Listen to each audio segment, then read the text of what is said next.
Alright, we're jumping down to lower tier again, to the Dragoon 90, which is the first tank destroyer that you will encounter if you decide to climb that tank destroyer line.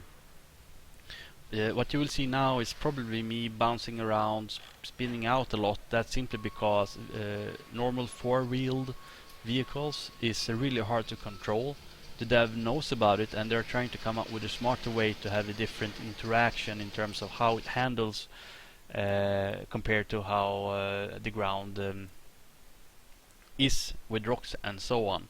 They do want to have a difference between the tracked vehicles and the non-tracked vehicles. This is especially noticeable on the recon vehicle, the Kit Fox.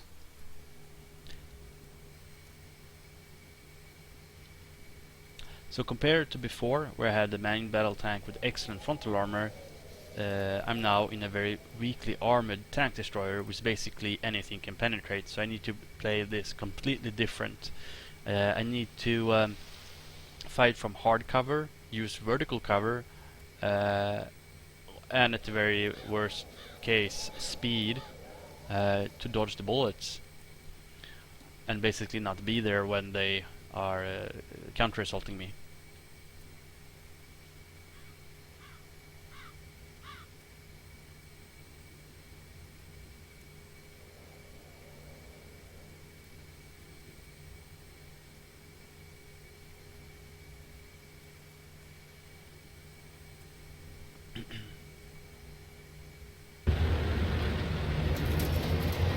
And that's why I'm moving fast and hard to our right flank, where I know I have some good vertical cover, and I can then shoot side and occasionally rear of the enemy AI main tank force, who is going to push us here. You can see them coming up there on Charlie 4 line already.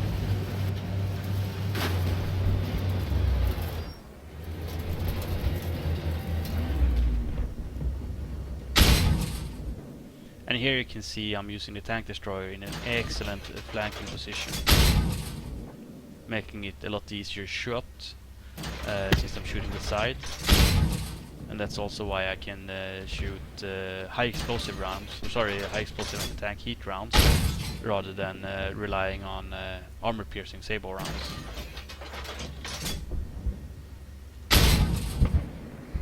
And if you have any questions in regards to ammo types and such, I will go in a much more detailed stream of that in the near future.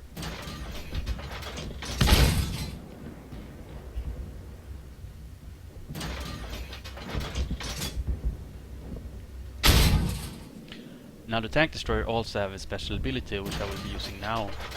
Basically it muffles the sound of the shot for a total of 3 shots, or its duration, which is a couple of seconds, or if you move. So if I would be moving now, the effect gets cancelled. The main point for that is basically a practical applications in the player versus player situation, where you want to master your position as much as possible, and it's basically a shoot good skill. And there was another example of the ability to one-shot enemy AI.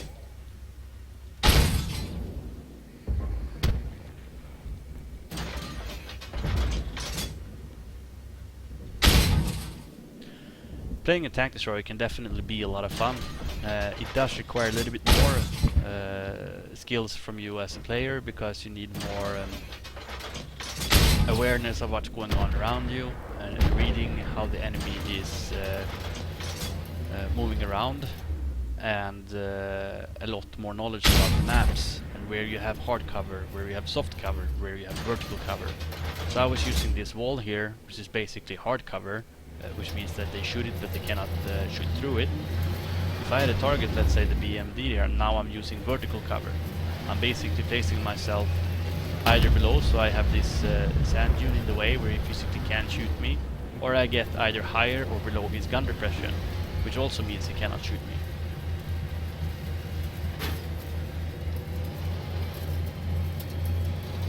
Now since I'm the closest tank, I'm just gonna go down here and take the secondary objective while I'm here. Again, it's as simple as driving into the circle, and staying there until the circle goes away.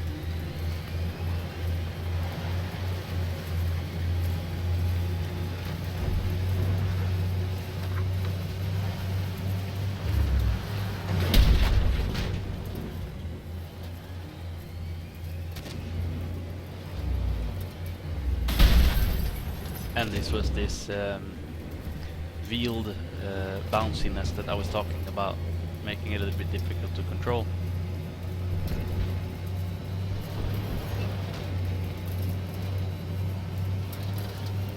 Alright, another good characteristics of the tank destroyer is that it has reliable damage output under the preset that you actually can hit and do damage. I'm gonna work on being more aggressive now to show this as well, where basically after a while you've driven your tank destroyer enough to know that okay, I can step out and I can basically destroy this tank, and in destroying it there lies my safety, because the destroyed cannon cannot shoot at you.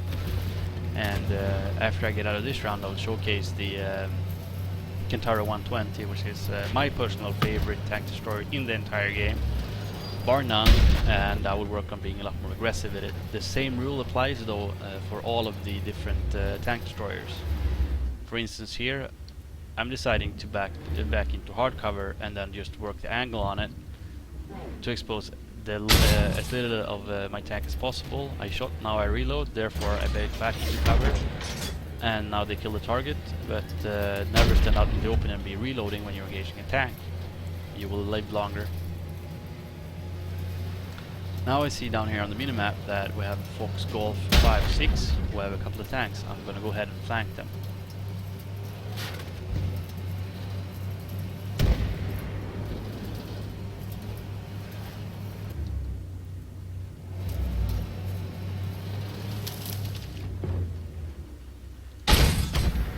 There we go. Tank destroyer also tends to have a little bit more speed. The main battle tanks, they average around 70 kilometers per hour practical top speed on most of them. So they can actually be quite useful for quick scouting, quick decap, basically when you are defending an area and an enemy is starting to capture it. Then you can decap by simply going up there and shooting the target and doing damage to it.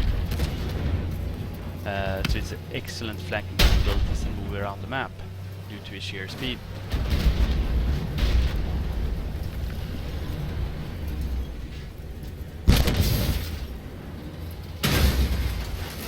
And that's me spinning out of control again.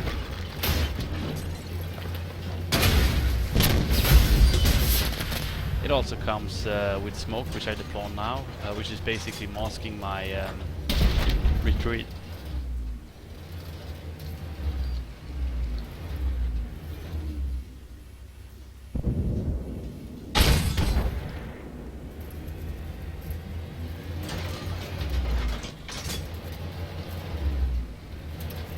We still have that starship to destroy.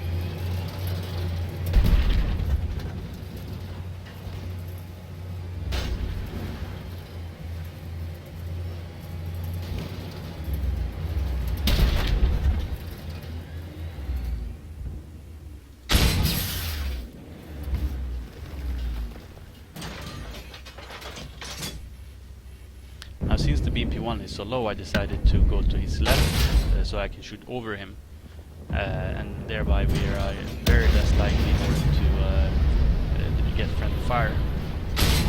Now he unfortunately didn't fall back behind cover while he was reloading, and we can see the result right there. He died and was completely destroyed.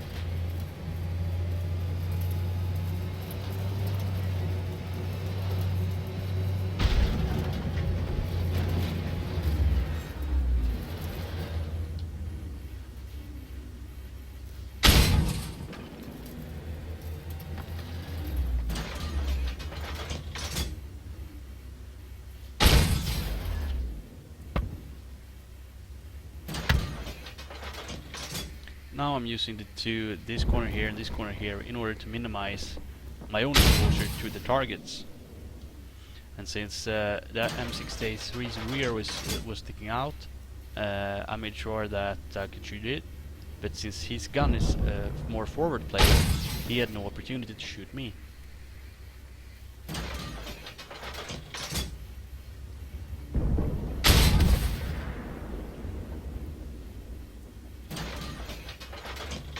Again, perfect example of using hard cover.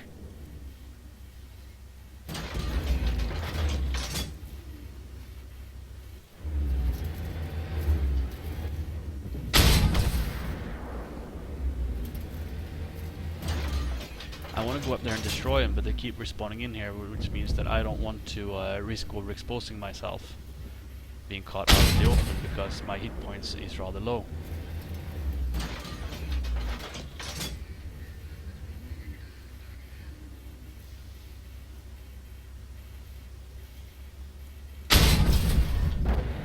And there we go, it was the last tank of this round.